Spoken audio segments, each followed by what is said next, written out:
Bom dia, irmãos. Que a graça e a paz de Jesus sejam a verdade na nossa vida. Abre comigo a sua Bíblia, Mateus capítulo 6. A gente vai ler do 5 ao 18. Eu vou ler aqui na ACF, tá? Diz assim: E quando orares, não seja como os hipócritas, pois se comprazem em orar em pé nas sinagogas e às esquinas das ruas para serem vistos pelos homens. Em verdade vos digo que já receberam o seu galardão. Mas tu, quando orares, entra no teu aposento e, fechando a tua porta, ora a teu pai que está em secreto, e teu pai, que te vê em secreto, te recompensará publicamente. E orando, não useis de vãs repetições, como fazem os gentios que pensam que por muito falarem serão ouvidos. Não vos assemelheis, pois, a eles, porque vosso Pai sabe o que vos é necessário antes de vós lhe pedires. Portanto, orareis assim: Pai nosso, que estais no céu, santificado seja o vosso nome. Venha o teu reino, seja feita a tua vontade, assim na terra como no céu.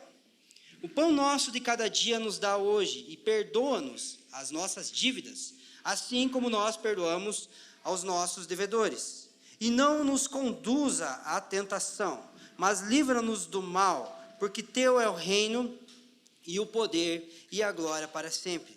Porque se perdoardes aos homens as suas ofensas, também o vosso Pai Celestial vos perdoará a vós. Se, porém, não perdoares aos homens as suas ofensas, também o vosso Pai não perdoará as vossas ofensas. Verso seguinte: E quando jejuardes, não vos mostreis contristados, como fazem os hipócritas, porque desfiguram os seus rostos, para que aos homens pareça que jejuam. Em verdade vos digo que já receberam o teu galardão. Tu, porém, quando jejuares, unge a tua cabeça e lava o teu rosto, para não pareceres aos homens que jejuas, mas ao teu Pai, que está em secreto, e o teu Pai, que te vê em secreto, te recompensará publicamente. Curva a tua cabeça e vamos orar. Pai, nós te agradecemos por essa manhã de celebração. Nós te agradecemos pelo domingo da ressurreição, aonde, através da pessoa de Jesus Cristo, que se faz manifesta todas as vezes em que nos reunimos em teu nome, nós podemos celebrar a tua redenção, nós podemos conhecer a sua palavra, nós podemos olhar no rosto dos nossos irmãos e reconhecer o Cristo que habita neles. Nós te agradecemos por essa manhã de compartilhar, de partir o pão mutuamente, a fim de que sejamos edificados em benefício dessa cidade, em benefício do lugar onde o Senhor nos inseriu. Nós pedimos para que o Senhor se revele a nós essa manhã como o nosso mestre. Nós pedimos para que não seja apenas um acréscimo de informação, mas que o teu Espírito, de fato, convença o nosso homem interior, convença a nossa mente, convença o nosso coração, enquanto eu simplesmente abro a minha boca e apresento a tua palavra. Eu sei que eu sou limitado, mas nós reconhecemos a capacidade infinita do teu Espírito de nos revelar a sua vontade e nos capacitar para que possamos andar na centralidade dela. Por isso nós queremos depositar a nossa confiança no ministério da palavra e no ministério do Espírito, que é suficiente para gerar em nós o querer e o efetuar. Em nome de Jesus. Amém. Hoje nós vamos falar sobre duas disciplinas espirituais. Toda semana a gente vai falar sobre duas disciplinas espirituais com base no livro do Richard Foster. A gente vai indicar sempre. Vai estar falando do Evangelho do Reino, a gente vai indicar a celebração da disciplina. Vai estar falando sobre escatologia, a gente vai indicar a celebração da disciplina. Por quê? Porque é um livro que você precisa ter na cabeceira da tua cama. É um livro que você precisa ler, reler e reler de novo, porque ele vai nos ajudar muito no desenvolvimento da nossa jornada cristã. É um clássico, na verdade, eu acredito que muitas pessoas aqui já leram esse livro, então você faz bem em adquiri-lo e lê-lo. Quando a gente fala sobre disciplinas espirituais, lendo, por exemplo, esse livro do Richard Foster, a gente vai perceber que existem mais disciplinas do que as que a gente vai mencionar aqui. Tá? E eu quero que você entenda que o fato de mencionarmos algumas não quer dizer que a gente não considera as outras tão importantes quanto, tá? Mas, como nós temos pouco tempo, muita coisa para falar, a gente seleciona algumas para que no ano que vem, se Deus quiser, quando a gente começar essa série no início do ano novamente, né, a gente vai falar talvez de algumas que a gente não falou agora. E quando a gente fala sobre disciplina espiritual, a gente pensa, oração, jejum, leitura da Bíblia, daí a gente vai para as outras. Já parou para perceber isso? Porque, na verdade, a oração, o jejum e a leitura das Escrituras são as mais comuns, né? Sim ou não? Quando você fala de oração e jejum, alguém aqui sabe alguma coisa sobre orar e jejuar? É óbvio. Só que o problema é quando nós nos deparamos com assuntos que são óbvios. Porque nós corremos o risco de achar que sabemos tudo sobre eles. Ou de que aquilo que nós sabemos já é suficiente para que nós possamos desenvolver uma vida cristã saudável. Então, eu sei que você já deve ter ouvido falar muitas vezes na sua caminhada sobre oração e jejum, mas eu queria que você abrisse teu coração para ouvir de novo sobre isso, tá? Para que nós possamos não apenas crescer no intelecto sobre isso, mas em nossas práticas também, tá? E falando, né, sobre intelecto, prática, quando a gente fala de oração e jejum, talvez nós estejamos lidando com as duas disciplinas espirituais que são mais deturpadas ou banalizadas em nossos dias. Você vai ver isso no decorrer, tá? Nos últimos 3, 4 séculos, nós temos vivido, conforme já temos falado muitas vezes aqui, quando falamos sobre filosofia, nós temos vivido um fenômeno, né, sociofilosófico que tem exaltado uma dicotomia entre intelecto e prática. De uns 3 ou 4 séculos para cá, tornou-se possível você entender sobre algo e não praticar aquilo. Tornou-se possível você saber como é andar de bicicleta sem nunca ter andado de bicicleta, né? Tornou-se possível você conhecer a América do Norte sem nunca ter ido para lá. Só que essa dicotomia, ela criou, vamos dizer assim, 2 elementos que na nossa vida cristã, eles são muito, sumiu a palavra agora, são muito nocivos, né? Que é o intelectualismo e o pragmatismo, né? O intelectualismo é a ideia de que eu entendo sobre esse assunto, eu sei sobre esse assunto, não importa se eu pratico ou não, eu entendo sobre isso. É tipo aquelas pessoas assim que entendem tudo sobre casamento até casar, né? Tipo né, alguns anos atrás, eu lia sobre casamento, sabia o que Paulo falava, qual era o propósito do casamento. Cara, e nossa, acho que podia dar uma aula sobre casamento estando solteiro. Aí eu casei e descobri que eu não sabia nada sobre casamento, né? Mas claro que muitas vezes a gente vai entender sobre algo, que algumas coisas que talvez, né, naquele momento a gente não vai praticar. O problema é que o intelectualismo sugere que o fato de você entender sobre isso já é o suficiente e não precisa você praticar.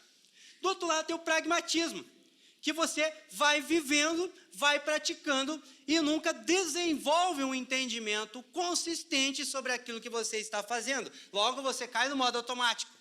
É os 2 jeitos de não fazer nada. Porque de um lado você não faz nada porque entende muito, do outro lado você faz tanto sem refletir que na verdade não está fazendo nada.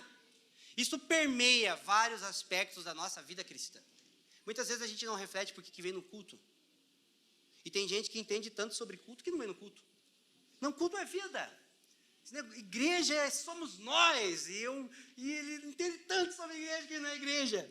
Ele entende tanto sobre culto que não cultua. Ele entende tanto sobre oração. Não, oração é estilo de vida. É porque o termo orar, quando o cara começa, é porque o termo orar, eu não escuto mais.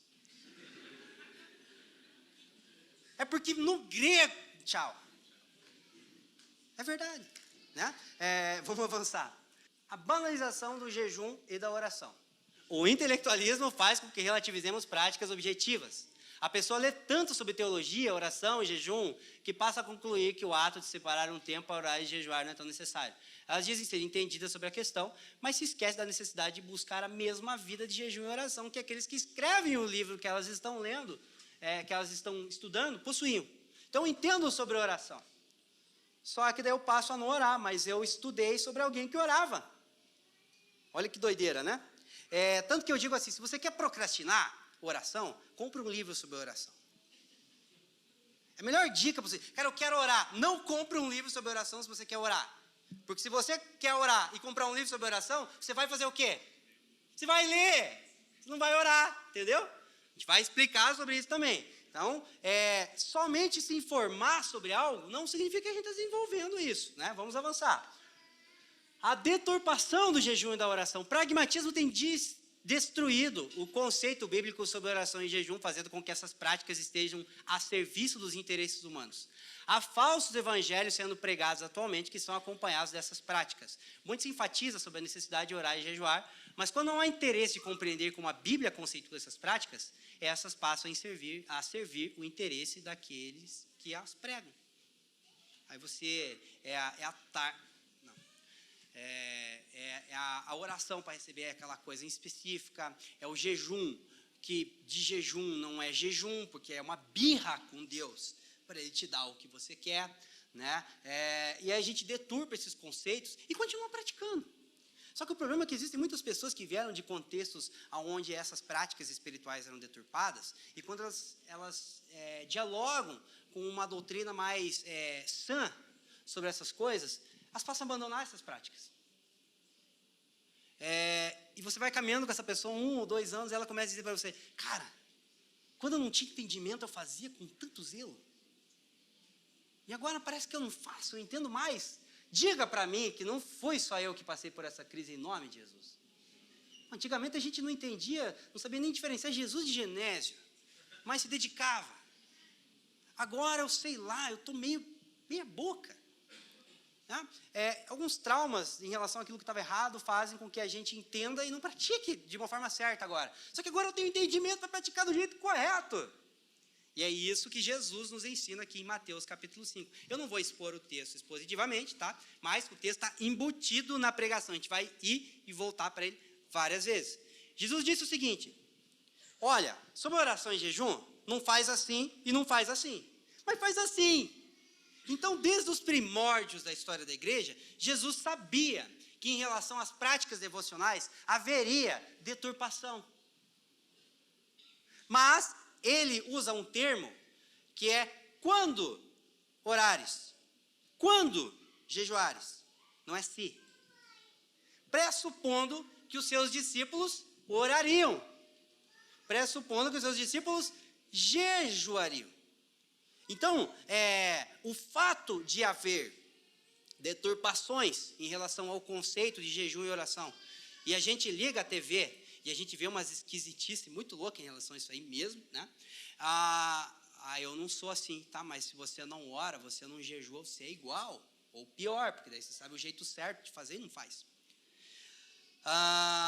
Jesus, ele diz quando? Ele não disse, olha, se um dia você quiser vencer o medo de orar e de jejuar, e você não quiser ser igual a esses falsos apóstolos, esses falsos mestres, você não quiser compactuar desses falsos evangelhos, se talvez, você pode fazer assim, não diz quando, pressupondo que o jejum e a oração seriam presentes na nossa vida. Existem deturpações? É óbvio que existe, mas elas não devem ser consideradas como um impedimento para que nós abandonemos essas práticas. 2 mitos sobre jejum e oração, que é muito importante a gente considerar também, para que a gente possa falar especificamente sobre o jejum e a oração depois. Se jejum e oração não são mandamentos, portanto, não praticá-los não é pecado. Logo, por que devo praticá-los? Existe um mandamento neotestamentário, jejue. Embora existe uma orientação prática de Paulo em Tessalonicenses que diz, orai sem cessar. Deveria ser considerado como um mandamento, mas eu estou falando de código moral. Então, assim, a pessoa que acordei hoje e não orei para vir no culto, eu estou em pecado. É legalismo, irmão. A gente tem que enfatizar também o outro lado, né? Mas então tá bom, se eu não estou em pecado, por que eu devo orar? Se jejuar não é pecado, por que eu devo jejuar? Porque muitas vezes a gente se contenta com uma vida espiritual mediana, aí a gente só faz aquilo que se não fazer é pecado. A gente só deixa de fazer aquilo que Deus condena. O resto, tudo me é lícito. Né? Mas veja bem, considere a seguinte afirmação. No contexto da nova aliança, deixar de praticar as disciplinas espirituais por si só não é um pecado. Tal como sua prática por si só não é garantia de obediência, porque se fosse Jesus não ia condenar quem estava praticando aqui em Mateus 6. No entanto, a vida de apatia, superficialidade e frieza espiritual, que poderia ser superada com o auxílio de uma prática reverente bíblica das disciplinas espirituais, constitui um pecado gravíssimo contra o Senhor. Andar contra a vontade de Deus tem a ver tanto com praticar coisas que Ele desaprova, quanto deixar de buscar com todo o nosso empenho as coisas que podem nos ajudar a viver na centralidade daquilo que Ele tem proposto para que vivamos. Orar e jejuar, deixar de orar e deixar de jejuar é pecado? Não, mas ficar estagnado em nossa vida espiritual, quando o Senhor nos concedeu práticas, ferramentas e instruções para que nós possamos crescer, amadurecer, deixar de sermos superficiais e frios, é pecado. Jesus não condena você não orar e você não jejuar. Só que lá em Apocalipse, como a gente estudou no ano passado, ele condena a mornidão, que muitas vezes é por conta do abandono das práticas que nos tornariam fervorosos. Então, sim, é pecado. Está entendendo? O não querer se desenvolver, o não querer crescer espiritualmente, é um pecado gravíssimo contra Deus. E é um estorvo para a igreja do Senhor. Amém? Porque não desenvolve vocação, não gera frutos. Não estou falando de cuidar, ajudar aqui a gente nas demais, estou falando de fruto do Evangelho. Não frutifica, não prega o Evangelho, não gera maturação em benefício da sociedade, mas está salvo. Para quê? Eu não sei, só Deus sabe. Isso é um pecado contra o Senhor, isso é um pecado contra o corpo de Cristo. Então, não é um pecado, mas se nós considerarmos que existe uma vida de maturidade espiritual, para nós caminharmos nela, né, de desenvolvimento da nossa maturidade, nós vamos considerar essas práticas com mais importância do que nós consideraríamos se nós quiséssemos apenas ficar estagnados em nossa fé. O próximo ponto é o seguinte: se Deus é soberano em nos salvar e nos santificar, o jejum e a oração não seriam uma certa forma de ofensa à soberania de Deus? Espera aí, mas se Deus sabe o que eu vou falar, por que eu vou orar? Se Deus já tem uma vontade determinada, por que eu vou jejuar? Vai dizer que isso nunca passou pela tua cabeça, irmão? Deus me salvou quando eu nem queria ser salvo. Me escolheu quando eu nem existia. Alguma coisa que eu vou fazer agora. E aí tem pessoas, isso acontece principalmente com pessoas que, às vezes, elas compreendem errado o viés da teologia reformada e enfatizam tanto a soberania de Deus. Não, Deus é soberano. Cruza os braços aí, fica esperando a soberania de Deus, irmão. Faz um filho e não dá comida, não troca fralda, não dá banho e cruza os braços esperando a soberania de Deus, irmão. Casa, não conversa com a tua esposa, não dialoga, não tem relacionamento, espera na soberania de Deus para ver o que vai acontecer. Então, assim, a doutrina da soberania de Deus, ela não tem nenhum ponto de contrariedade com a vida de disciplinas espirituais e, nesse contexto, o jejum e a oração. Paulo, quando ele escreve, o maior escritor, o maior teólogo sobre a doutrina da soberania de Deus, da salvação pela fé e da soberania do Espírito Santo na obra de santificação, quando ele escrevia para os cristãos, ele orava por eles, nas cartas em que ele ensinava que Deus é soberano. Olha, eu oro para que vocês compreendam, eu oro para que vocês cresçam no amor, eu oro para que vocês sejam cheios do conhecimento, da vontade de Deus. Então, se aquele que nos ensinou sobre a soberania de Deus, ele orava para que nós compreendêssemos isso, nós que estamos ouvindo sobre isso, não deveríamos também nos prostrar diante de Deus e clamar em oração para que Ele nos ajude a compreender o que a gente está ouvindo? Ou a gente acha que o fato da gente, cara, eu ouvi sobre isso, tá bom, entendi, fui informado disso. Não ore, não avalie a sua vida, não coloque isso diante do espelho da sua alma, não permita que Deus revele tudo em você que está de forma contrária a essa doutrina. E você só vai ter entendido, irmão. Vou dar uma dica para vocês que não tem a ver com a pregação, mas não seja o crente que ouve 10 pregações por dia. Pelo amor de Deus, não faça isso. Não contamine a tua cabeça com informação. Não é assim que funciona. Eu não dou conta de ouvir nem as pregações que eu mesmo prego, irmão. Né? Porque daí o sermão, daí é pregar, é preparar o sermão, é pregar, e aí depois é ficar uma semana, um mês, às vezes até mais tempo, se analisando e falando, cara, mas minha vida condiz com isso aqui? Aí eu escuto uma pregação de manhã, de tarde, de noite. Não, eu estou pensando nas coisas de Deus. Você não tem tempo para orar em relação àquilo que você ouviu. Você está entupindo a cabeça de informação e não está conseguindo processar nada. E o fato da gente estar ouvindo a pregação domingo de manhã não quer dizer que essa palavra vai permanecer dentro de nós durante a semana. Então, sim, depois que a gente é instruído acerca da palavra de Deus, o nosso desejo por oração deve crescer. Deus, você é soberano, mas eu não. Você é santo, mas eu não. Isso tudo que você falou é verdade. Eu sou uma mentira. E isso nos levar a clamar para que Ele internalize esse discurso dentro de nós, a fim de que nós possamos querer ouvir outra coisa. Para que não sejamos consumidores de informação, mas para que possamos ser reféns daquilo que o Senhor tem a nos revelar por intermédio da sua palavra. Amém, irmãos?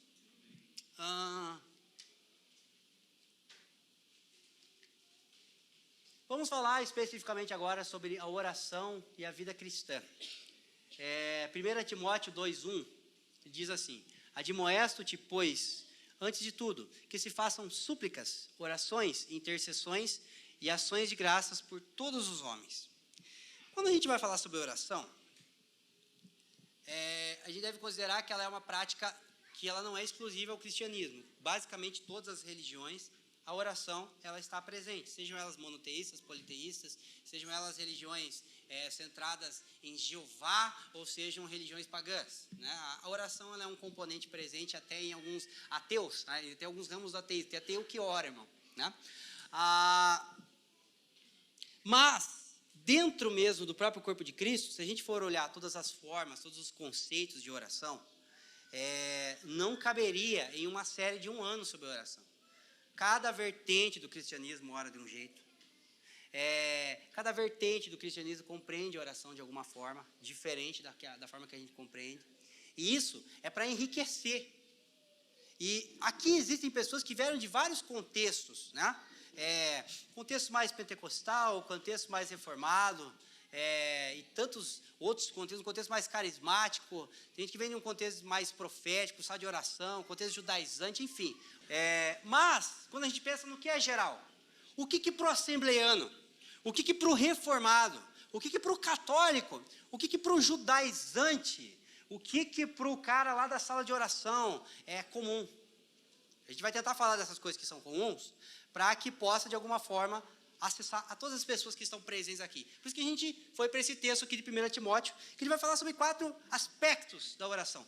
Não é 4 formas, não é 4 modalidades, mas 4 aspectos em que ela se revela, ela se manifesta na nossa vida, né? A oração, ela é, antes de tudo, a busca pelo conhecimento de Deus. Embora isso seja, em certo sentido, óbvio, não é tão óbvio na nossa vida. Porque muitas vezes, quando a gente, tipo, janeiro, né? Daí é tudo aqueles cronograma para a vida financeira, cronograma para alimentação, para exercício físico. Cara, faz 1 semana que eu estou andando de bicicleta, que eu nunca torci tanto para furar um pneu da bicicleta, e eu não precisava mais andar com ela, cara. Tipo, eu tô com ódio de bicicleta. Só que daí foi o contrário, o que quebrou foi o carro. Eu falei, ai meu Deus, né? A gente fica todo cheio daqueles cronogramas. Daí agora, esse ano, em 2023, eu vou orar. Aí o cara vai lá, no primeiro dia, ele põe lá, 30 minutos de oração. Cara que nunca orou na vida, né? Em 10 minutos ele não tem mais o que pedir, cara. Ele fala, o que eu falo agora? Meu Deus, cara, passou só 10 minutos, parece que eu tô aqui há 2 horas. É porque a gente acha que a oração é pedir as coisas para Deus. Embora a oração envolva petições. E chega uma hora que você está pedindo perdão pelo pecado que Adão cometeu. Você está abençoando a geração que vai nascer em 5.820 e não tem mais o que falar. E agora, Deus? A oração só é finita porque a gente não compreende que ela se trata de conhecer um Deus infinito. Ou a gente acha que somente ouvir a palavra de Deus faz com que as verdades a respeito dele se interiorizem dentro de nós, sem nenhuma rendição, sem nenhuma busca. Eu fui instruído sobre o teu amor, sobre a tua paz, no domingo de manhã, mas eu não sei o que é isso. Eu nasci na ignorância. Eu nasci no pecado.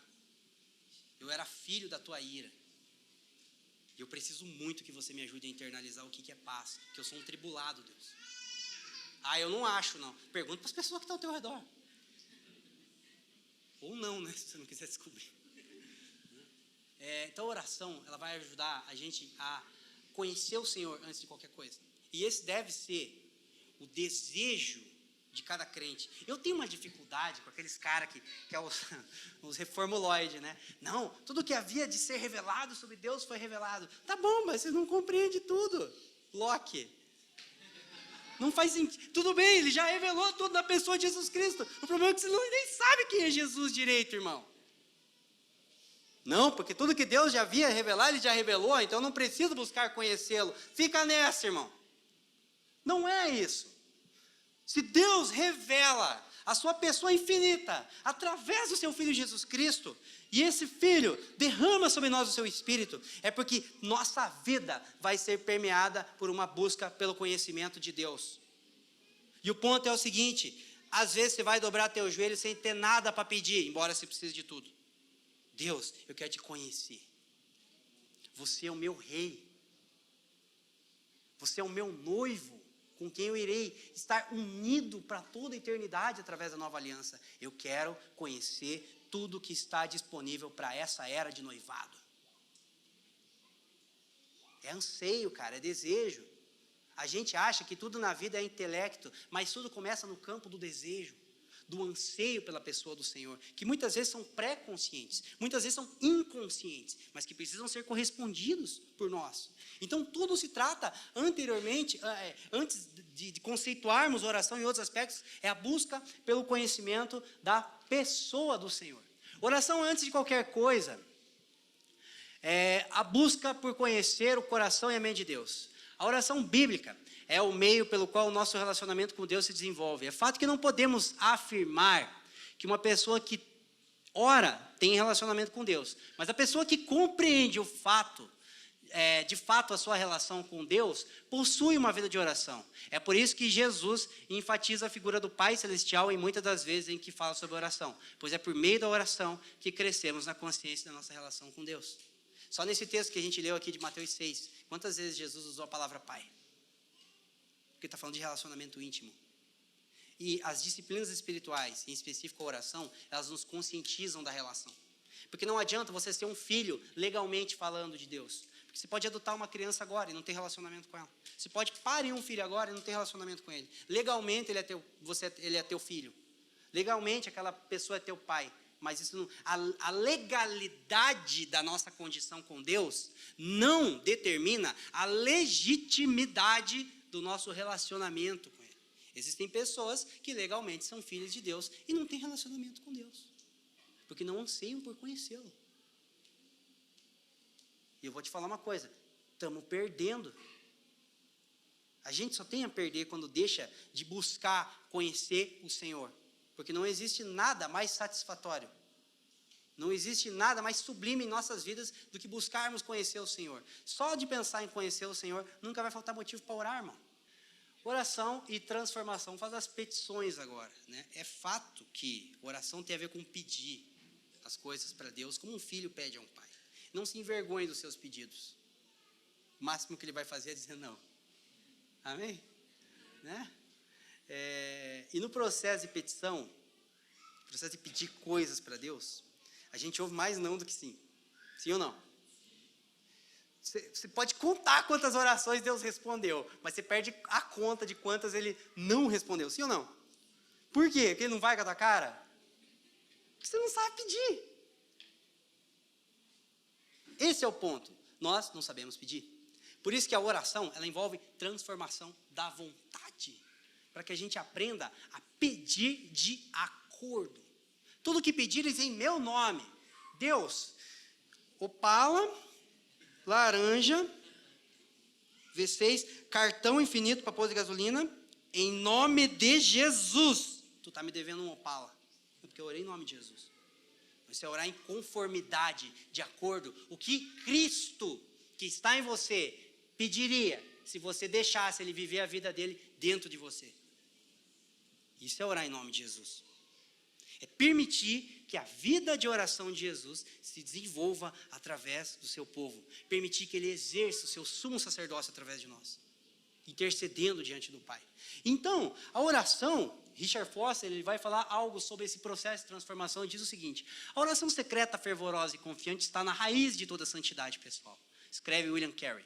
Orar é mudar Oração é a principal via usada por Deus para nos transformar. Se não estivermos dispostos a mudar, deixaremos a oração. Isso é verdade. E ela será uma característica perceptível em nossa vida. Quanto mais próximos chegamos do coração pulsante de Deus, mais enxergamos a necessidade de sermos conformados a Cristo e mais desejaremos isso. Quando pedem, não recebem, pois pedem por motivos errados para gastarem seus próprios prazeres. Tiago 4,3, né? Pedir do jeito certo envolve prazeres transformados. Na oração, a oração de verdade, começamos a orar segundo os pensamentos de Deus, desejar as coisas que Ele deseja, amar as coisas que Ele ama, querer as coisas que Ele quer. Aprendemos progressivamente a enxergar as coisas do ponto de vista dEle. Por isso que falando agora sobre teologia e filosofia, eu acredito que é impossível uma pessoa ter uma cosmovisão cristã sem orar. É possível uma pessoa orar sem ter cosmovisão cristã, mas é impossível uma pessoa dizer que enxerga o mundo pela ótica de Deus e não usar do principal meio pelo qual Ele nos ensina a enxergar o mundo pela ótica dele, a oração. Porque a oração é esse lugar que nos transforma. Por quê? Porque é um contraste. Você conhece Deus, Ele revela quem você é. E as coisas não combinam muito bem. E quando você aceita esse desnudamento do teu ser, você passa a abominar em você as coisas que Ele abomina em você. E você passa a desejar nele, dele, tudo aquilo que Ele quer que você se torne. Os seus desejos vão sendo transformados. E aí quando você pega, não quando você mede a tua vida de oração semana passada, semana atual, quando você pega ao longo da jornada, você vai lembrar daquele tempo lá, que você pedia coisa para Deus que hoje você tem vergonha de lembrar que pedia. Sim ou não? Porque Deus mudou de ideia? Não, porque Ele te transformou ao longo da caminhada.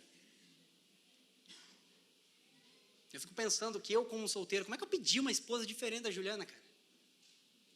Eu falo, Deus não sabia pedir. E agora eu vejo como isso é real na nossa vida. Como que muitas coisas, elas se aperfeiçoam no processo, na medida em que Deus vai transformando a nossa vontade. E aí você percebe por que de alguns nãos. Eu tenho certeza que se todas as suas orações fossem respondidas, nem aqui a gente estava. Sim ou não? Tem muita gente que já está na praia, muita gente que está nos rolês, muita gente que está nas nações, sei lá o que está fazendo, né? Então, nós estamos aqui porque Deus não ouve todas as nossas orações, ou não responde todas as nossas orações. Amém? Porque o principal objetivo é nos transformar, para que a gente saiba pedir de acordo com a vontade dEle. A intercessão, né, que também é um aspecto que Paulo vai mencionar para Timóteo, a intercessão está muito relacionada ao propósito da salvação. Por quê? Porque interceder é orar em favor de alguém. Interceder é se colocar entre partes. Está aqui o Pedro, Deus. Está aqui o casamento dele. E eu vou clamar ao Senhor para que o Senhor faça algo na vida dele. Deus, está aqui a nação brasileira. Eu vou colocá-la diante de ti. Eu tenho algo para conversar com você sobre a nação brasileira. Pai, está aqui a causa do aborto. E eu tenho muito a falar para você acerca disso. Está aqui as pessoas que estão passando fome, Deus. Eu sei que você sabe. Mas eu quero interceder em favor dessas pessoas, através do lugar que Cristo me concedeu diante de ti. Então, interceder tem a ver com orar em favor de alguém. Petições pode ser em nosso favor. Tá? Mas intercessão está sempre relacionada ao outro. Nós, como filhos de Deus, fomos salvos exclusivamente pelos méritos de Jesus Cristo, para que não vivamos mais para nós mesmos, mas para que vivamos para aquele que nos salvou e para os seus interesses. Estamos juntos? Então, quando eu intercedo por alguém, eu pratico o propósito pelo qual eu fui salvo. Porque é na intercessão que eu menos penso em mim. Quando você gasta 1 hora de intercessão por alguém ou por uma causa, você passa 1 hora do teu dia não pensando em você. E como isso é bom. Quem aqui, depois de um tempo de intercessão focada por alguma coisa específica, depois de chorar, de suar, às vezes, de se angustiar, depois que termina, se sente bem, cara? Essa sensação de bem-estar, ela é promovida pelo fato de que os últimos minutos da sua vida não foram pensando em você. Olha como não pensar em nós mesmos faz bem. A intercessão centrada nas Escrituras é o momento onde nós menos estamos centrados em nós mesmos. culto, como o que nós estamos fazendo hoje, é um momento de oferta. Tem momento de contribuição financeira, mas ela é um lugar de oferta. É aquilo que eu sempre busco falar, cara, quando eu tenho oportunidade de pregar. Cara, vem com alguma coisa. Vem com um abraço. Vem com um bolo de fubá. Vem com um pix. Irmão, vem com tênis. Vem com roupa de bebê. Vem com qualquer coisa. Só que não é só isso. Sabe o que é você chegar num encontro da família e você olhar aquela pessoa e dentro de você você sabe, cara, eu gastei 1 hora por você essa semana. E como foi bom, irmão. Ela nunca vai saber. Porque você não precisa contar, tá? Não é para ser visto, tá bom? Jesus acabou de falar aqui em Mateus 6. Eu orei por você, ô tribulado. Não conta. Não precisa, eu velei pela tua alma hoje, Salomão. Por isso que Deus te ungiu no louvor, agora foi uma bênção. Não precisa. Mas sabe o que é na hora de dar paz com o irmão e falar, cara, essa semana parte do meu tempo foi para ti, cara. Foi pelo teu casamento. Foi pelo teu novo emprego. Dentro de você sabe disso. Cara, isso é o ofertar da tua vida. E é mais fácil, às vezes, fazer pix do que orar 1 hora pela pessoa. Porque na sociedade da urgência, peça meu dinheiro, mas não peça meu tempo. Muitas vezes é assim. Então, oração é uma oferta de vida. Porque tempo é o quê? É vida, né? Mas, em certos momentos, tememos não ter fé suficiente para orar por essa criança, por aquele casamento. Quase sempre, o que temos é falta de compaixão e não de fé. Porque a empatia genuína entre quem ora e quem recebe a oração costuma fazer a diferença. Não oramos pelas pessoas como se fossem coisas, mas como gente que amamos. Se recebemos de Deus a compaixão e a preocupação para com o próximo, nossa fé se desenvolverá e ganhará vigor à medida que oramos. De fato, se verdadeiramente amamos as pessoas, desejaremos para elas muito mais do que podemos dar. E isso nos levará à oração.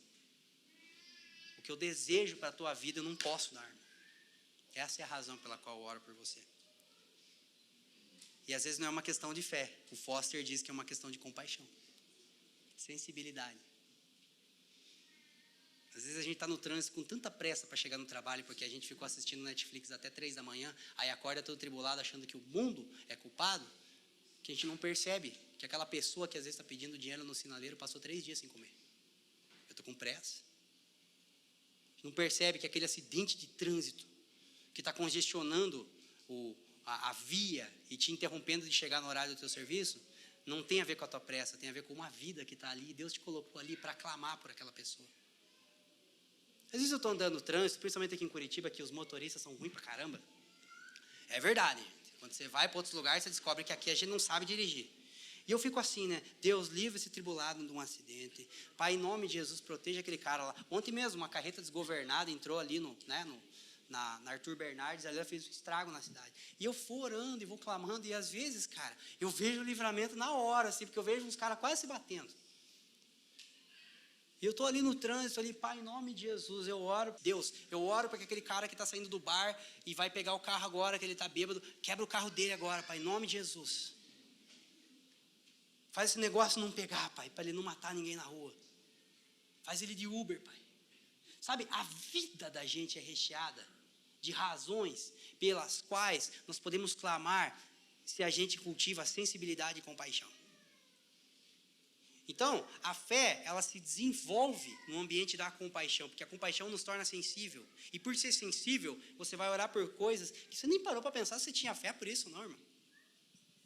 Estamos juntos? Vamos avançar.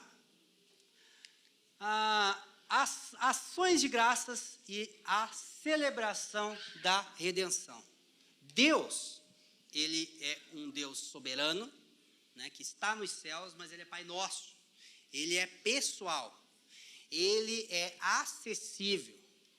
E uma das coisas que mais satisfazem o coração de Deus é quando o povo se satisfaz em Deus, desfruta de Deus, prova e vê o quanto Ele é bom.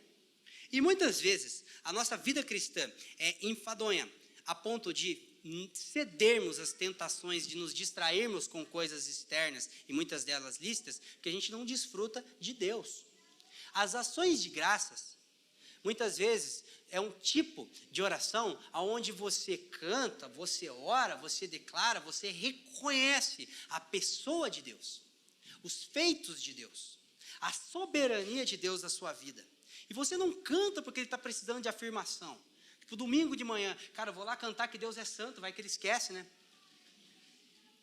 Não, é a conscientização pessoal do quanto ele é santo, do quanto ele é imutável. Por isso que nos cultos dominicais, nós cantamos, selecionamos canções que declarem verdades sobre a pessoa de Deus, sobre as obras de Deus, para que nós possamos celebrar, porque isso aqui que está acontecendo agora é um momento de celebração.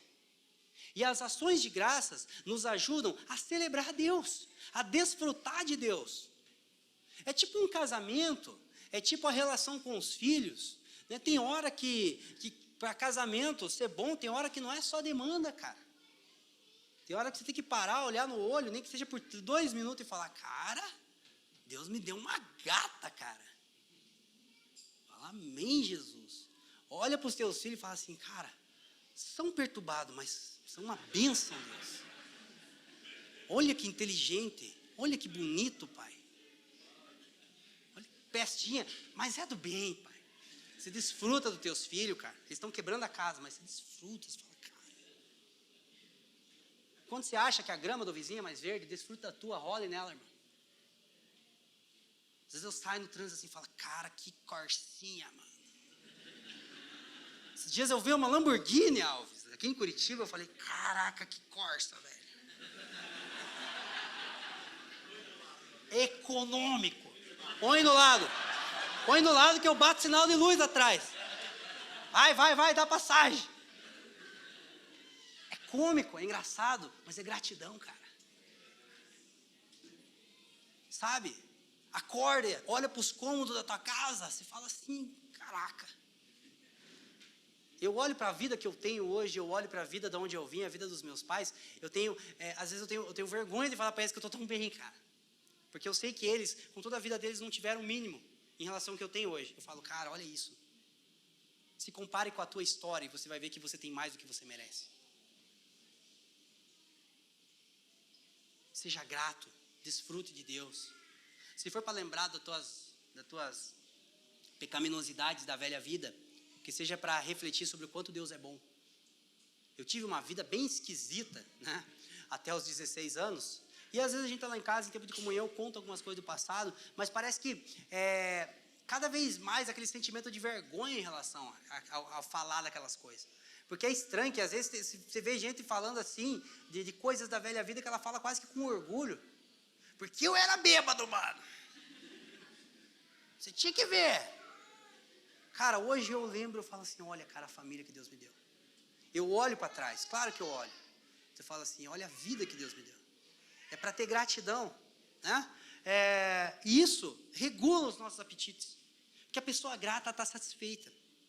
E a vida cristã, ela é baseada em contentamento, porque sem contentamento não tem paz. E sem paz, a gente não se apropria da graça. Amém? A ação de graças nos permite olhar para trás e olhar para o nosso redor e considerar a presença bondosa e protetora de Deus em cada detalhe das nossas vidas. Isso nos enche de gratidão, pois reconhecemos que estamos melhor do que merecemos. Nos enche de confiança, pois nos leva a considerar que Deus sempre estará cuidando de nós e de todo o seu povo. E por fim, enche os nossos corações com esperança, pois da mesma forma que Ele nos trouxe soberanamente até aqui, Ele certamente irá nos conduzir no processo que leva ao cumprimento dos seus eternos propósitos. Seja grato, irmão. O que é ação de graça? Seja grato. Seja contente com tudo aquilo que Deus te deu. E você vai ver como é que o mundo, ele parece que fica em 4K na tua frente, assim, uma cor diferente, cara. Vamos avançar. Agora vamos falar do jejum. Propósito central do jejum. Né? Tendo jejuado Jesus 40 dias, depois ele foi para o deserto, jejuou 40 dias, teve fome, e Satanás apareceu e diz assim, olha, se tu és o Filho de Deus, né, transforma essas pedras em pão. E Jesus diz assim, não, o que ele diz? Não, mas de toda a palavra, né, que procede da boca de Deus. Esse texto, embora a centralidade do texto não é o jejum de Jesus, é a tentação de Jesus. Tanto que Bíblia com subtítulo não fala assim, o dia que Jesus jejuou 40 dias. Não, é a tentação de Jesus, sim ou não? Né? É um subtítulo que fala sobre a centralidade do texto. Mas essa passagem, ela fala sobre o propósito central de jejum. Porque quando falamos de jejum,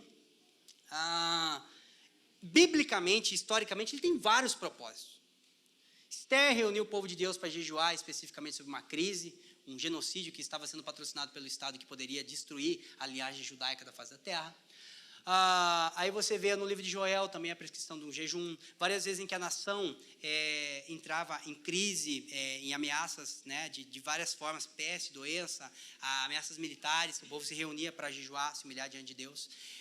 Você vê que vários episódios no Novo Testamento em que as pessoas estão jejuando e recebem revelação ou direção de Deus, né? Atos capítulo 13, eles estavam orando e jejuando e servindo ao Senhor. E Deus falou sobre Paulo e Barnabé, né? Você vê que quando eles impuseram as mãos sobre os irmãos em Éfeso, eles oraram e jejuaram. Então, ao longo da história da igreja, o jejum também ele está muito relacionado à pregação com alto poder de convencimento e graça para a operação de sinais e maravilhas. Né? Charles Finney, por exemplo, né? Um dos maiores evangelistas da história da igreja, né? História pós primeiro século, né? Ele atribui ao sucesso, né, da sua vida de oração e jejum, graça de Deus, para passar de trem por uma cidade e as pessoas começavam a ser tocadas pelo Espírito de Deus.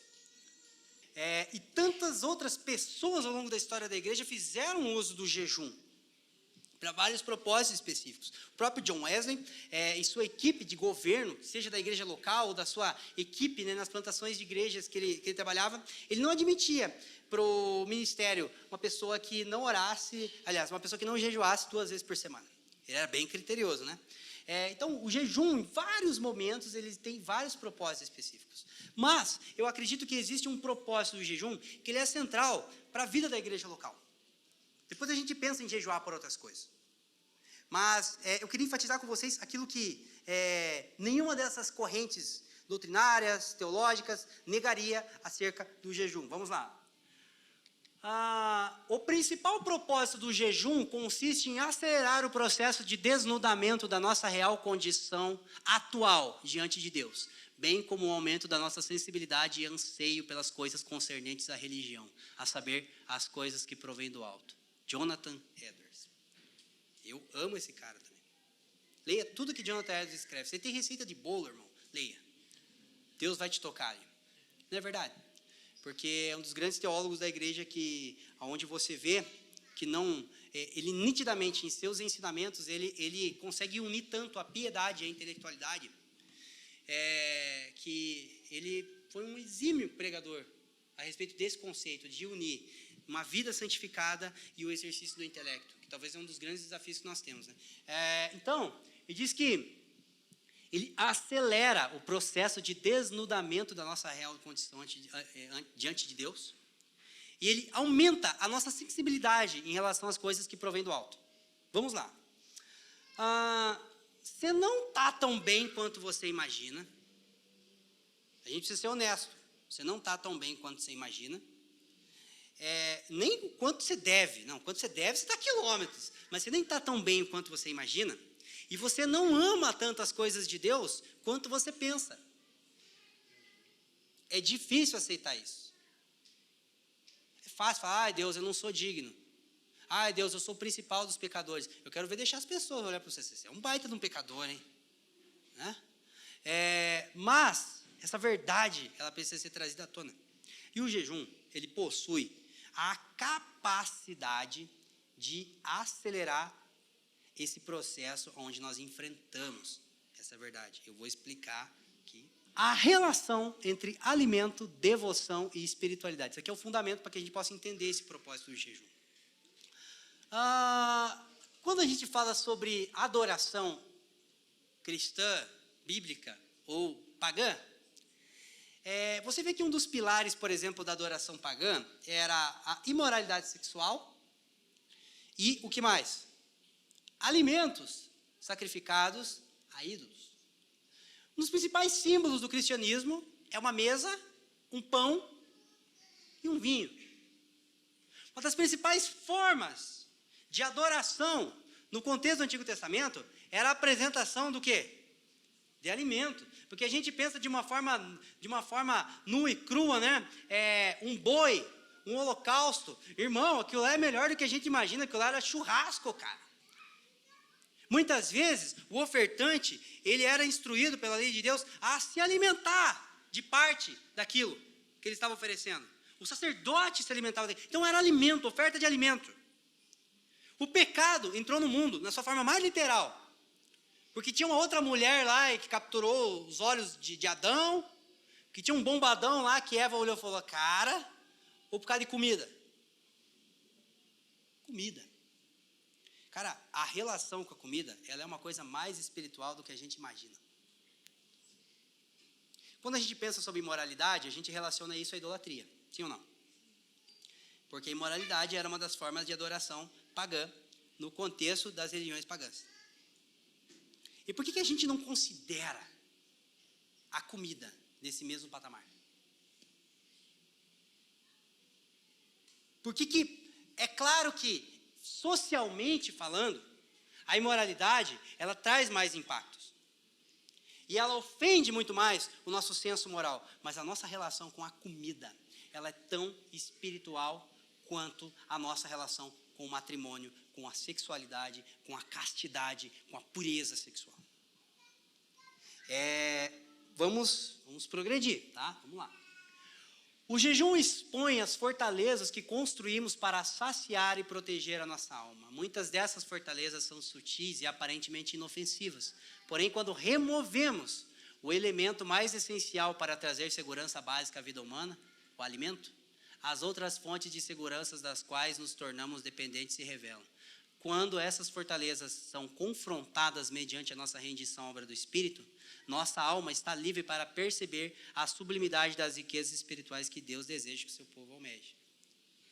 O alimento, todos nós sabemos que no contexto em que nós vivemos, nós não nos alimentamos apenas o suficiente para vivermos. A gente sempre vai além.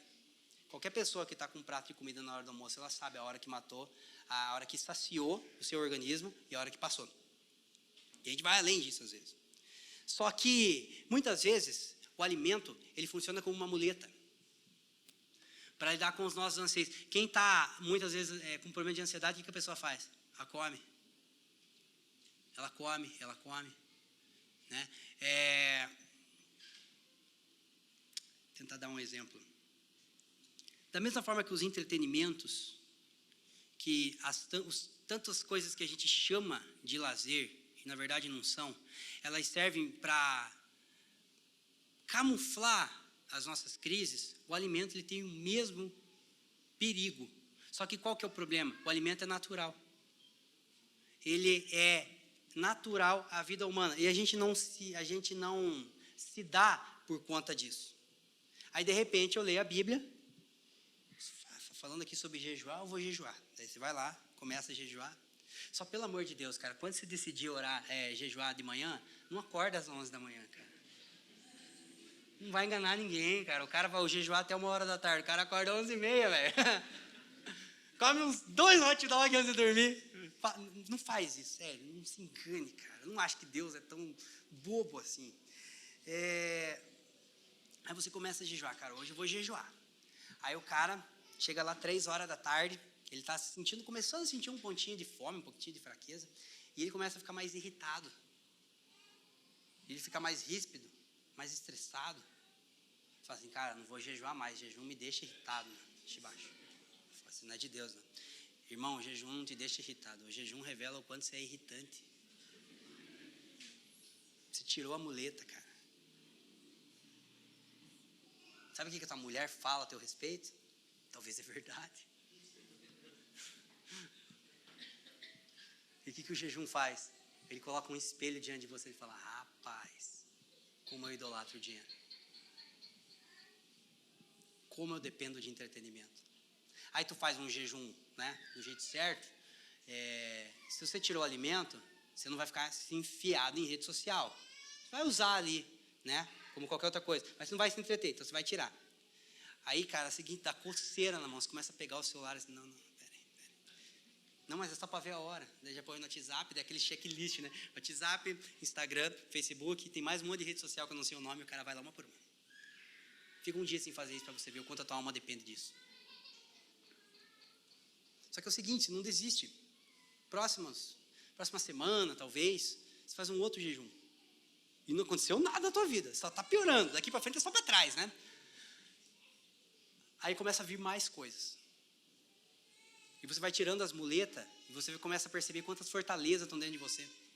Quantos medos, quantas incredulidades, quanta raiva você tem de algumas pessoas. Quer ficar ruim, irmão? Jejue. Quer lidar com quem você realmente é? Jejue. Você vai tirando as muletas e vai vendo. Só que quando você vai tirando as muletas, você vai percebendo o quanto a vida não depende delas. E você parece que no meio dessa crise, é meio paradoxal, porque no meio dessa crise que você entra, quando você se dá de cara, você ao mesmo tempo começa a ansiar por coisas que até então você não ansiava. Você está mais sensível. Você está exposto. Fidelidade, honestidade, caráter, santidade e algumas outras coisas relativas à fé cristã passam a ter mais importância para você do que tinha antes. E você começa a buscar essas coisas com o conjunto da obra, tá? Não só com isso, mas com o conjunto da obra. Com a oração, com o estudo das escrituras, o apacentamento, a comunhão. E você vai vendo, com o passar do tempo, o quanto você vai sendo transformado. E você olha ao longo do tempo e fala, cara, como eu era preso a tantas coisas que eu não sei como é que eu vivia em função daquilo. Só que naquele tempo que eu vivia em função daquilo, eu não sabia que eu vivia em função daquilo. Aí um dia eu decidi jejuar. Irmão, eu tenho certeza que você vai ver. Eu tenho certeza, que se você jejuar de maneira reverente, de maneira bíblica, você vai se deparar com um monstro dentro de você que se chama você mesmo. Só que quando você enfrenta isso, à luz da obra do Espírito Santo, você vai sendo transformado. E com o passar do tempo, nem você se reconhece. Amém? Nós e a cultura cristã em que vivemos, estamos sob um engano que nos faz pensar que vivemos em uma entrega total a Deus. Mas a verdade é que a maioria de nós está espiritualmente sufocada, adormecido, sem sabermos. Uma vida de jejum expõe a verdadeira realidade da nossa saúde espiritual. E qual é a nossa verdadeira condição?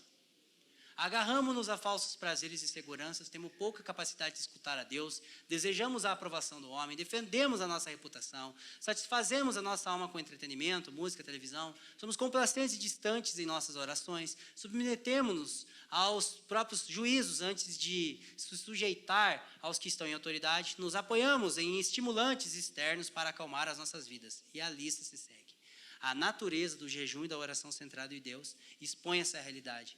Vemo-nos forçados a confrontar os vícios e a incapacidade espiritual da qual temos estado desapercebidos.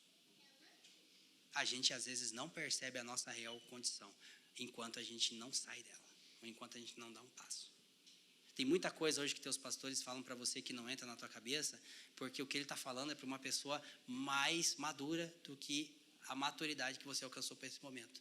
E aí depois de um tempo em que você se desenvolver interiormente, você fala, cara, como faz sentido aquilo que ele me falou? Meu Deus. Então, caminhe para que você possa encarar de fato quem você realmente é e o que você deve se tornar. Próximo elemento, né, que a gente tem que fazer uma ressalva, jejuar não é sinônimo de mortificar a carne, tá? Não vou jejuar para mortificar a carne. Quem mortifica a carne é o Espírito Santo. A obediência à palavra e a sujeição a Deus, tá? Jejum não é mortificação da carne, porque senão os fariseus estavam bem mortinhos na carne, mas, né, jejum é para mostrar o quanto a tua carne não está morta, irmão, né? O jejum apenas expõe o que deve ser feito por meio da obra do Espírito em parceria com a rendição e obediência do crente, tá? Então ele expõe o fundamento do jejum bíblico, fome por Deus. Quando Jesus está no deserto, ele diz assim, olha, não é só de pão que o homem vive, mas é de toda a palavra que procede da boca de Deus. Por que Satanás não conseguiu derrubar Jesus ali? Porque Jesus estava alimentado, cara. Então, Jesus foi para o deserto para passar fome ou foi para o deserto para comer? A gente acha que jejum é passar fome. Isso é dieta, é greve de fome, isso é qualquer coisa. Jejuar não é passar fome. O jejum não tem a ver com quanto nós podemos passar de fome para mostrar para Deus que a gente pode. O jejum tem a ver com dar prioridade à nossa fome por Deus. É bem diferente uma coisa da outra, né? Não há quem goste que sejam reveladas as suas cegueiras ou que se exponham aos seus vícios. E nós, homem natural, preferimos viver o resto das nossas vidas sendo auxiliados por estímulos, no lugar de sermos auxiliados por Deus e sua palavra. É por isso que a vontade, esse tão precioso presente de Deus, é tão importante quando jejuamos.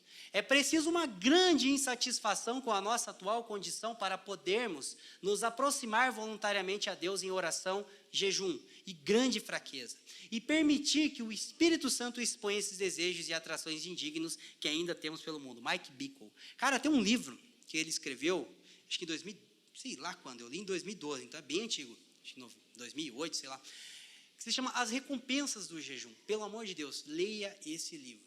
Tem um monte de literatura que a gente poderia indicar sobre jejum, mas eu não conheço nenhum material mais equilibrado sobre o jejum e o estilo de vida de um cristão que busca crescer em Deus do que as recompensas do jejum. Acho que está disponível pela editora A Base, se não me engano. Procura na Amazon lá, Recompensas do Jejum, um livro fácil de achar, tá? Somente um profundo desejo de intimidade com Deus poderia nos convencer de suportar voluntariamente a dor de reconhecermos o verdadeiro estado da nossa carne. Portanto, jejuar não é primeiramente aceitar passar fome, antes é aceitar dar prioridade a uma fome mais sublime, a saber, a fome para que a palavra de Deus se materialize em nós. Por que eu vou jejuar? Porque eu preciso ficar acordado. Por que se jejua? Para ficar acordado. Por quê? Porque senão o mundo me faz dormir. Senão as coisas legítimas, as coisas lícitas, até mesmo da vida cristã, me fazem dormir. E eu vou jejuar para quê? Para ficar acordado. Por quê? Porque eu preciso me alimentar daquilo que de fato importa. Permita que essa fome saia para fora, irmão. Não tenho fome por Deus, então tenha fome de ter fome por Deus. Só não viva sem fome por Deus, porque uma pessoa sem fome por Deus, ela está morrendo e não vê. A fome, ela é o fundamento do progresso da vida cristã. Sem fome, irmão, ninguém pode fazer nada por nós. Tudo começa com a nossa fome pelo Senhor. Vamos para o final, então? Orientações práticas. Pense a longo prazo. Pelo amor de Deus, não ache que 3 meses de jejum e oração aqui, se não der certo, eu abandono. Nem comece. Não tem a ver com uma oração. Cara, eu vou fazer essa oração agora. Essa oração aqui vai mudar tudo. Não muda nada, irmão. Às vezes só vai dar errado, vai dar para pior ainda. Tá? Pense numa cultura de oração e jejum. Pense num estilo de vida de oração e jejum. Seja uma pessoa que quando você olha, desde o momento da tua conversão, até onde você está, você tem uma vida de oração com Deus. Cheio de altos e baixos, cheio de erro e acerto, mas é uma vida. Isso vai fazer com que a gente não force Deus com expectativas dessas práticas. Cara, jejuei um tempo lá, não deu, tentei, não aconteceu nada, parei. Não é assim que funciona, irmão. Não é por aí. A gente está falando de uma vida onde muitas vezes a gente não vai conseguir ver uma intervenção imediata acerca dessas práticas. A coisa ela simplesmente vai acontecer, tá? Então, pense a longo prazo. Mas também organize a sua agenda em prol dessas práticas, por favor. Né? Se você não organizar seu tempo para isso, você nunca vai ter tempo para isso. Né? Aí você vê como é que você faz. Né? Se você consegue acordar mais cedo, se você consegue se retirar das suas atividades mais cedo, né? Antes de dormir. Mas tem um tempo específico para orar. Porque esse negócio assim, não, eu oro em todo o tempo. Não ora nunca, irmão. Pare, mentira. Tem que ter um tempo que entra no teu. Não vem, não, mas é que quarto, no grego, para.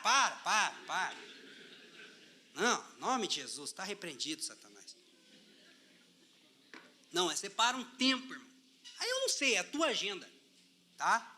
Você vê, se você é solteiro, pelo amor de Deus, gaste a sua vida aos pés de Jesus. Passe fome, fique um mês sem comer. Fique uns 3 dias só orando. Se você é casado, já veja aí. Se você tem filho, veja aí também. Mas separe um tempo em nome de Jesus. Separe um dia na semana para jejuar. Comece até a hora do almoço, vai até as 3. Vai progredindo. Se organize. Porque se ficar só na espontaneidade, é tão espontâneo que não rola nunca, né? Mas, então, vai se organizando para isso de acordo com a tua disponibilidade. Tem amigos que oram e jejuam com você. Às vezes a gente tem comunhão para tanta coisa, cara. Para comer, para ir no shopping, para ir em rolezinho. Mas às vezes quando a gente precisa orar e jejuar, a gente se sente sozinho. Sim ou não? Sabe por que é bom ter amigos que oram e jejuam com você? Porque em seus projetos ou suas metas devocionais, é a mesma coisa ir para academia. Cara, se você for para academia sozinho, você abandona. Né? Agora, se você vai com alguém, no dia fraco, alguém te cobra. Então, cara, eu não estou dizendo que a gente tem que fazer patrulhamento da vida das pessoas. E aí, Rafa, jejuou ontem? Orou hoje antes de vir no culto? Não é isso. Mas a gente precisa ter pessoas que, quando a gente senta na mesa, sem peso de religiosidade. Como é que está a tua vida de oração, irmão? Você tem orado regularmente? Sem acusação, cara. Mas a comunhão também envolve isso. Você nunca vai ser amigo de verdade de alguém se você nunca orou com aquela pessoa. Por mais que vocês tenham falado de coisa muito profunda, gasta tempo orando, isso aprofunda. Cara, já parou para perceber que Jesus era um cara que gostava de chamar os amigos dele para orar? Porque é parte da relação, tá? Isso nos ajuda a perseverar também. Tem uma hora que Jesus fala, cara, fica aqui, vigia comigo aqui. Ele sabia que a coisa estava difícil. Na fraqueza humana dele, estava difícil suportar. Então, tem amigos que oram em jejum com você. Seja mais honesto diante dos entretenimentos e distrações. Seja honesto em relação a essas coisas. Lá, descanso é uma coisa, distração é outra. Nem tudo que distrai a nossa cabeça é de fato um lazer. Às vezes a gente acha que está descansando, só porque está 2 horas na frente da televisão. Às vezes não está descansando. Às vezes só está se distraindo, isso não é descanso. Descansar é desfrutar. Descansar não é deixar de fazer alguma coisa, isso é consequência. Então, seja sincero diante de muitos entretenimentos, de muitas distrações, de muitas muletas que a gente tem na nossa vida. Porque daí, quando a gente tira essas muletas, a gente vê que a gente tem tempo, um monte de coisa que a gente dizia antigamente que não tinha tempo para fazer, tá? Ora em todos os lugares. Vá além do cronograma. O cronograma não é o teto, tá? 15 minutos por dia. 14h59. Amém, né? Nossa, graças a Deus. Só amanhã às 7h15 agora. Das 7h15 às 7h30. Não é isso, cara. Cronograma é piso, não é teto. Cronograma é o mínimo, não é o máximo. Cronograma é igual dízimo, cara. É para começar a partir disso. Para não ficar no nada. Mas vá além. Está no trânsito? Ore. Está tomando banho? Em vez de ligar a Jovem Pan ali para ficar falando o dia inteiro de Bolsonaro, de Lula, ora, cara. Está na fila, está demorando muito? Não murmura, ora. Alguém te ofendeu? Não fica ali, mas na tua cabeça, mas é que veja bem, você fica argumentando para tentar alimentar a tua razão. Cara, ora pela pessoa, mano. Ore em todos os lugares, amém? Desenvolva o costume de orar pelas pessoas e com elas. Posso orar por você, irmão? Cara, no culto aqui mesmo. Não precisa ter as pessoas assim, né? Tipo com um colete branco assim, intercessor. Precisa? Irmão, quero orar por você, que eu estou a semana inteira pensando em você e eu quero te abençoar aqui agora. Tem uma parada para você aqui. Não precisa ser uma revelação, uma profetada. Se Deus der, flua. Mas, cara, eu não tenho nada de novo para te falar. Mas eu quero afirmar aquilo que Deus já disse sobre você. Obrigado pela vida do Felipe, Deus. Eu quero abençoar ele, a casa dele e tal. Cara, faça isso pelos seus filhos. Hoje mesmo, na hora do louvor ali, aquela hora que o Salomão estava cantando santo, a hora que a gente estava cantando santo, eu coloquei a mão na cabeça dos meninos ali e clamando para que Deus internalize essa verdade dentro deles. Porque a santidade de Deus consuma os meus filhos. A Juliana, ela desenvolveu o hábito de orar pelas meninas antes de dormir, com base na bênção de número 6, né? Que o Senhor te abençoe e te guarde, que Ele faça resplandecer o seu rosto sobre ti, que Ele tenha misericórdia de ti, que Ele te dê a paz. E desde sempre ela fazia isso e parecia um sonífero, orou, puf, capotou, né? Só que agora elas estão maiores e tal, a gente está lá embaixo, filha, vai dormir. Mãe, faz oração por mim. Cara, elas pedem para a gente orar por elas. Aí agora elas estão indo além, tipo assim, pai, você já me abençoou com essa aí, mas agora ora de verdade mesmo. Esses dias a Ju estava meio cansada, assim, porque depois que os filhos dormem, os pais começam a trabalhar, né? Que daí tem que arrumar a casa, fazer aquelas coisas, né? E tudo. Daí a Ju falou para Gigi, eu já vou. Só que daí a Ju esqueceu e foi direto dormir. Daqui a pouco, uns 20 minutos depois que a gente deitou, a Gigi entra pistola no quarto. Você não orou por mim, mamãe? Caramba, cara. Sabe? É desenvolver o hábito. E, cara, e como isso é saudável na criação dos nossos filhos, cara? Quantas vezes teu filho já te acordou quando ele estava chorando de madrugada? Agora, quantas vezes o teu filho já foi acordado pelo teu choro de madrugada, cara? Isso é importantíssimo, velho. Pai, tá tudo bem, eu só estou orando. Cara, como isso marca dentro de uma criança, cara. Quando eles pegam a gente orando. Como isso fortalece o nosso casamento. Sabe? Não precisa ser religioso, de tipo assim, não, se a gente não orar antes do louvor, o céu não vem. Mas dá para ter um tempo de oração, os levitas aí, né, que a gente fala, né? Dá para ter um tempo de oração antes de começar a equipe do louvor. Dá para ter um tempo onde a gente vai ter um tempo de comunhão, onde a gente vai orar. Felipe, é uma regra? Não, é um costume. Pode ser um costume. A gente não tem o costume sempre de colocar alimento na mesa quando a gente recebe as pessoas? Sim ou não? A gente não chama de religiosidade. E por que ter o costume de orar sempre que a gente vê as pessoas é religiosidade? Faz sentido, cara. Tem esse costume. Sabe? Domingo aqui, a hora que acabar o culto, né? A bênção apostólica, né? A graça do Pai, né? O amor do Pai, a graça do Filho, a comunhão do Espírito. Mas às vezes a gente esquece desse envio, né? Durante a semana. A gente vai para fazer tijolo para o Egito só. Então, cara, a hora que teu esposo estiver indo trabalhar, abençoe ele com a bênção apostólica de novo. Você não está indo lá para trazer dinheiro para casa, abençoar. Você está indo lá para ser um missionário. A hora que teus filhos estiverem indo para a escola, abençoa eles, cara. A hora que você estiver com vontade de brigar com o teu patrão, cara, em nome de Jesus, eu quero orar por você, agora vem aqui rapidinho.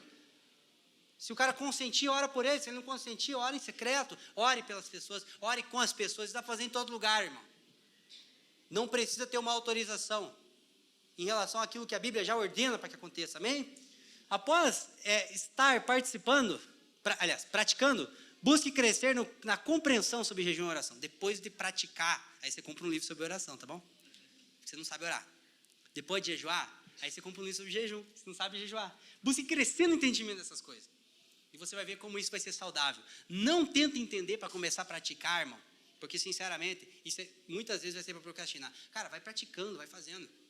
A criança começa falando tudo errado. Nessa primeira palavra de uma criança fosse paralelepípedo.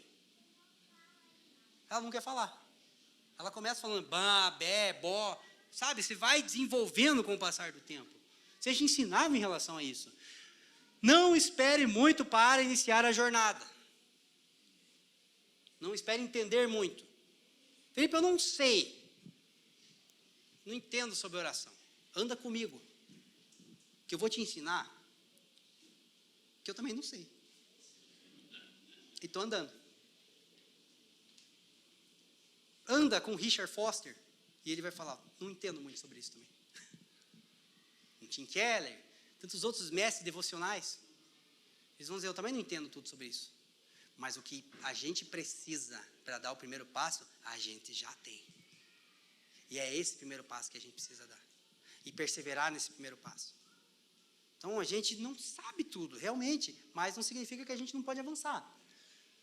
Não tenha medo de errar. Você vai cometer equívocos. Eu olho para trás e falo, cara, já fiz cada doideira, mano. Nossa, a gente já entregou em jejum e churrascaria, cara. Né? Fica um tempão. Jejum de crente é uma desgraça. Não, porque se entope de comida antes, vai lá, entrega da churrascaria, você mata, eu falo, cara, você está destruindo o teu corpo. O Broel deve olhar isso e infartar. Cara, volta devagar. E não era isso, não era uma greve de fome, para de ser Loki, né? Aí, cara, as orações que eu já fiz, eu falo, Deus, me perdoa, ainda bem que o Senhor não escuta tudo, ainda bem que é o Espírito que traduz. Só que isso não pode me parar, cara. Porque nenhum tombo dos nossos filhos impede eles de tentar andar. E muitos deles não ofendem a gente. A gente está risado. Fala, nossa, empacotou. A Ju já vai pegando, né? Será que machucou? Eu falo, não, isso é lance de jogo. Segue. não chorou, não foi falta para cartão nem nada, sabe? Às vezes o pai se alegra quando, sabe? Não, irmão, não tenha medo de errar. Só se submeta à palavra, submeta à comunhão e vai dar certo. Acabou, tá? Desfrute do processo. Não fique esperando, tipo assim, não, o dia que eu me tornar igual o Jonathan Edwards. Cara, cada etapa do processo. Desfrute disso. E você vai ver como é muito mais leve do que a gente imagina. Amém, irmãos?